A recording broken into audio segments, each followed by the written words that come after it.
Hello दोस्तों, कैसे हैं आप लोग? आई होप अच्छे होंगे। ये मॉडर्न हिस्ट्री का आज ये आखिरी पार्ट है पीवाई की सीरीज का, जिसमें हम लोग कवर करेंगे 47th बीपीएससी में पूछे गए प्रश्नों के उत्तर। तो आज का पहला प्रश्न है, राजा राम मोहन राय द्वारा ब्रह्म समाज की स्थापना की गई थी कब? तो ये की गई थी 1828 ईस्वी में। और राजा राम मोहन राय को भारतीय पुनर्जागरण का जनक भी कहा जाता है, क्योंकि इन्होंने ये जो संगठन बनाया था ये एक धार्मिक संगठन था। जैसे बाल विवाह पे रोक लगाना, सती प्रथा में बदलाव करना, तो ये सब क्रियाएं ये सब इन्होंने समाप्त किया। लॉर्ड विलियम बेंटिक की मदद से राजा राम मोहन राय ने काफी दोनों मिलकर के इस पे काम किया, सती प्रथा वगैरह को पूरे रूप से खत्म किया। 1819 में सती प्रथा का उन्मूलन, 1829 में सती प्रथा के उन्मूलन के लिए कानून भी बना दिया गया था। तो ठीक है। सत्यार्थ प्रकाश की रचना की गई किसके द्वारा? सत्यार्थ प्रकाश की रचना की गई स्वामी दयानंद सरस्वती के द्वारा की गई थी। ठीक है। मेन इसमें उद्देश्य इसका क्या था? तो इसमें मेन उद्देश्य था कि आर्य समाज को सिद्धांतों के बारे में सभी लोगों को बताना, यानी आर्य समाज के सिद्धांत का प्रचार प्रसार करना। तो सत्यार्थ प्रकाश में है क्या? तो यही सब चीजें थी, प्रचार प्रसार करना आर्य समाज का। और इसमें 14 अध्याय हैं। ठीक है। इसमें 14 अध्याय हैं। और एक हम लोग अक्सर पढ़ते हैं कि स्वराज हमारा जन्मसिद्ध अधिकार है। तो जो स्वराज शब्द है, तो स्वराज शब्द का प्रयोग सबसे पहले सत्यार्थ प्रकाश में की गई थी स्वामी दयानंद सरस्वती के द्वारा। तो अगला प्रश्न है, अनुशीलन समिति क्या थी? तो देखिए, अनुशीलन समिति जो था एक गुप्त क्रांतिकारी एक ये संगठन था, जिसकी स्थापना 1907 में हुई थी। ठीक है। बरिंदर घोष और भूपेंद्र दत्त के द्वारा। तो मेनली इसका उद्देश्य क्या था कि बंकिम चंद्र चटर्जी के जो बताए गए मार्ग थे ना, उसको अनुशीलन करना। ये क्या था? तो क्या था? एक क्रांतिकारी संगठन था, जो कि गुप्त क्रांतिकारी संगठन था। सुरक्षा प्रकोष्ठ की नीति संबंधित है किससे? सुरक्षा प्रकोष्ठ, रिंग फेंस, देखिए, वारन हेस्टिंग से संबंधित है ये। ताकि बाहरी लोग अगर कोई आक्रमण करे तो बफर जोन को पहले पार करे, उसके बाद राज्य की सीमा में एंट्री करे। इसलिए बफर जोन बनाया था सुरक्षा प्रकोष्ठ के रूप में। हाँ। तो all India trade union Congress के प्रथम अध्यक्ष थे लाला लाजपत राय। तो ऑल इंडिया ट्रेड यूनियन को की जो स्थापना की गई थी, AIUTC, तो इसकी स्थापना जो की गई थी NM जोशी के द्वारा किया गया था, जिनको नारायण मल्हर जोशी भी बोला जाता था। नारायण मल्हर जोशी। ठीक है। भारत छोड़ो आंदोलन के समय इंग्लैंड का प्रधानमंत्री, तो इस समय थे चर्चिल। इंग्लैंड के प्रधानमंत्री थे चर्चिल, जब भारत छोड़ो आंदोलन जब शुरू हुआ था 1942 में। अगस्त 1942 में ये शुरू होता है। उस समय चर्चिल थे इंग्लैंड के प्रधानमंत्री। और इन्होंने, गांधी जी जब इसको शुरू किए थे, तो इनका जो विचार था चर्चिल का, गांधी जी को इन्होंने कहा था अब नंगा फकीर। ठीक है। देवबंद के उस विद्वान का नाम बताइए जिन्होंने स्वतंत्रता आंदोलन में महत्वपूर्ण भूमिका निभाई। तो देखिए, तो ये थे मौलाना अबुल कलाम आजाद। ठीक है, अबुल कलाम आजाद। एक्चुअली जब वहाँ एक देवबंद एक क्षेत्र है उत्तर प्रदेश के एरिया में, तो सुन्नी इस्लामों के बीच में जो है ना कि पुनरुद्धारवादी आंदोलन के रूप में इन्होंने शुरू किया था भारत में। ठीक है। और देवबंद के शाखा से ही ये रिलेटेड थे, अबुल कलाम आजाद। और इनके बारे में हम लोग जानते हैं कि भारत के पहले शिक्षा मंत्री भी बने थे। तो इन्होंने महत्वपूर्ण भूमिका निभाई थी स्वतंत्रता आंदोलन में। शारदा मणि कौन थी? देखिए, शारदा मणि को श्री माँ के नाम से भी जाना जाता था। ठीक है। क्या बोला जाता था इनको? श्री माँ। ये थी रामकृष्ण परमहंस की पत्नी। कौन थी? रामकृष्ण परमहंस की पत्नी थी, जिनका जन्म 1853 ईस्वी में हुआ था और मृत्यु 1920 ईस्वी में। ठीक है। और ये इनके नाम पे अभी बेलूर मठ में एक भव्य मंदिर भी बनाया गया है श्री माँ के नाम पे। बंबई में अखिल भारतीय व्यापार संघ कांग्रेस की स्थापना कब हुई? अखिल भारतीय व्यापार संघ, वही अभी जो पहले प्रश्न देख चुके, 1920 में हुई थी NM जोशी के द्वारा। ठीक है। इसके संस्थापक थे और लाला लाजपत राय इसके पहले अध्यक्ष थे, लाला लाजपत राय। ठीक है। अमृत बाजार पत्रिका की स्थापना किसने की? तो देखिए, इसकी स्थापना जो की गई शिशिर कुमार घोष के द्वारा की गई 1868 में। किसने कहा था कांग्रेस आंदोलन न तो लोगों द्वारा प्रेरित था और न ही यह उनके द्वारा सोचा या योजनाबद्ध किया गया था? ऐसा वक्तव्य किसने दिया था? तो देखिए, ऐसा जो एक वक्तव्य दिया गया था, ये कहा गया था सर सैयद अहमद खान द्वारा। सर सैयद अहमद खान द्वारा ऐसा कहा गया था 1888 ईस्वी में।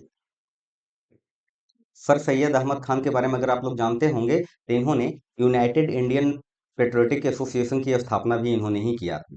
और उसका उद्देश्य क्या था कि कांग्रेस की नीति को लोगों से दूर रखना।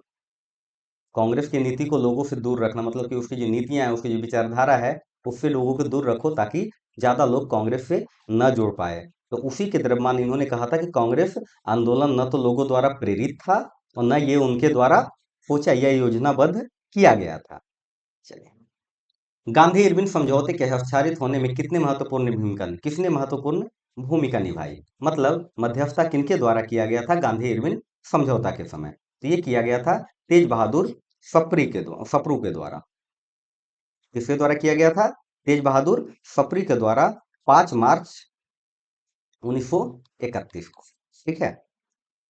और इसका परिणाम भी ये हुआ था कि बहुत सारे लोग, जो क्रांतिकारी लोग जो जेल में थे, तो गांधी जी ने इस समझौते के तहत उनको जेल से रिहा करवाया। नमक बनाने के लिए जो कानून तोड़े थे, उसके बाद इन्होंने सविनय अवज्ञा आंदोलन जो शुरू किया था डांडी से ही, तो उसको नमक अब जो कानून का उल्लंघन किया था उसको पूर्ण रूप से मान्यता देना कि नमक बनाने की अनुमति दी जाए। तो ये सब किया गया था। समझौते बीच में मध्यस्थता किसके द्वारा किया गया था? तेज बहादुर सप्रू के द्वारा। निष्क्रिय विरोध पैसिव रेसिस्टेंस के सिद्धांत का प्रतिपादन किसने किया था? ये किया गया था अरविंद घोष के द्वारा। और इन्होंने अपनी बुक जो लिखी है वंदे मातरम, उसमें इसका जिक्र भी किया है। ठीक है। और इन्होंने ही कहा था कि जब तक अंग्रेज भारत को छोड़कर नहीं जाते तब तक उनका जमकर विरोध करना चाहिए। ठीक है। तो 308 नंबर प्रश्न दोस्तों, कौन सा मुख्यतः उदारवादियों की नीतियों का प्रचालक था? तो ये था लीडर। लीडर जो शुरू किया गया था ये अखबार, ये किया गया था मदन मोहन मालवीय के द्वारा। मदन मोहन मालवीय के द्वारा ये शुरू किया गया था। ठीक है। जो कांग्रेस के या और भी जो थे सभी लोगों का ये उदारवादी नीति था, उसका प्रचार प्रसार इसके द्वारा किया जाता था। ठीक है। वह कौन कांग्रेस अध्यक्ष था जिसने क्रिप्स मिशन, लॉर्ड वेवेल दोनों की वार्ताएं की? ये थे अबुल कलाम आजाद। क्योंकि देखिए, 1942 में भारत छोड़ो आंदोलन हुआ, उसी समय क्रिप्स मिशन भारत आया था। 45 में फिर लॉर्ड वेवेल भारत आए, तो दोनों के समय वार्ता के लिए अबुल कलाम आजाद ही थे, क्योंकि यही कांग्रेस के अध्यक्ष थे। कांग्रेस के अध्यक्ष थे।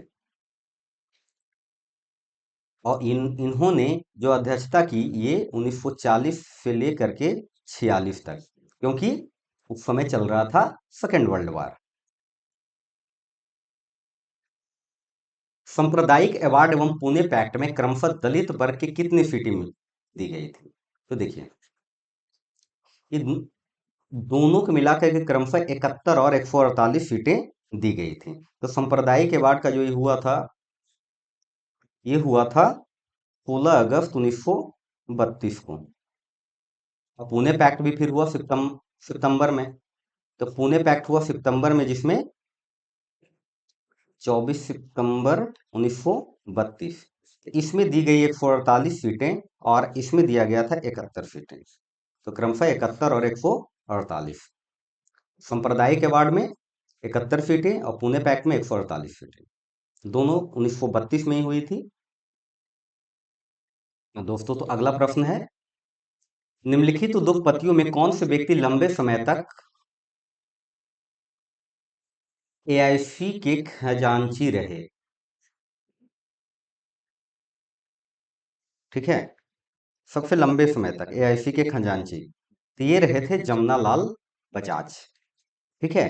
तो ये कांग्रेस समिति के जो कोषाध्यक्ष रहे, ये रहे 1922 से लेकर के 1942 तक। ये गांधी जी के फॉलोवर थे। असहयोग आंदोलन में इन्होंने बहुत साथ भी दिया था गांधी जी का। इनकी गिरफ्तारी भी हुई थी और उसी समय इन्होंने राय बहादुर की पदवी लौटा दी थी, जो इन्हें अंग्रेजों के समय से दिया गया था। और लिप्टन के समय में राय बहादुर की पदवी देने की प्रथा शुरू की गई थी। और इनकी मृत्यु कब होती है? 1942 में ही वर्धा में इनकी मृत्यु हो जाती है। ठीक है, वर्धा में मृत्यु हो जाती है। चलिए अगला प्रश्न देखते हैं। वर्ष 1899 1900 के मुंडा क्रांति के नेता कौन था? तो मुंडा क्रांति के नेता थे बिरसा मुंडा। कौन थे? बिरसा मुंडा। तो ये जो क्रांति है, ये थे बिरसा मुंडा। ये क्रांति को क्या कहा जाता था? तो ये जो क्रांति थी, इसको कहा गया था उलगुलान विद्रोह। उलगुलान विद्रोह। ठीक है, कहाँ शुरू हुआ था ये? तो ये झारखंड से शुरू हुआ। चलिए अगला प्रश्न देखते हैं। अखिल भारतीय किसान सभा के प्रथम सत्र की अध्यक्षता किसने की थी? तो देखिए, अखिल भारतीय किसान सभा का 1930 के दशक में स्थापना ही किया गया था शाहजानंद सरस्वती के द्वारा। कब? 1936 में। तो इन्होंने ही पहले सत्र में अध्यक्षता की थी। मतलब इसके अध्यक्ष कौन थे?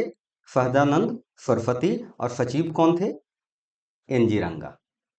एनजी रंगा। चलिए, तो आज के लिए इतना ही। और इसी के साथ आपका हिस्ट्री का पीवाई की सीरीज, मॉडर्न हिस्ट्री का, मिडाइवल का, एंशियंट का, सबका कंप्लीट होता है। तो जितने पीवाईक्यू में अभी तक क्वेश्चन पूछे गए हैं, ये टोटल 25 वीडियो में कवर कर लिए गए हैं। ये आपका आज का 25वां वीडियो था। ठीक है, तो जो लोग नए हैं इस चैनल पे, वो मेरे चैनल विद्यार्थी पीसीएस को लाइक कीजिए, शेयर कीजिए, सब्सक्राइब कीजिए, दोस्तों में बताइए। ठीक है, और अगर कोई कमियां लगे कि इसमें क्या मुझे सुधार करने की जरूरत है, तो आप मुझे भी बताइए। तो कहीं भी कोई समस्या है तो कमेंट करके बताइए, हम उसमें सुधार आगे करेंगे।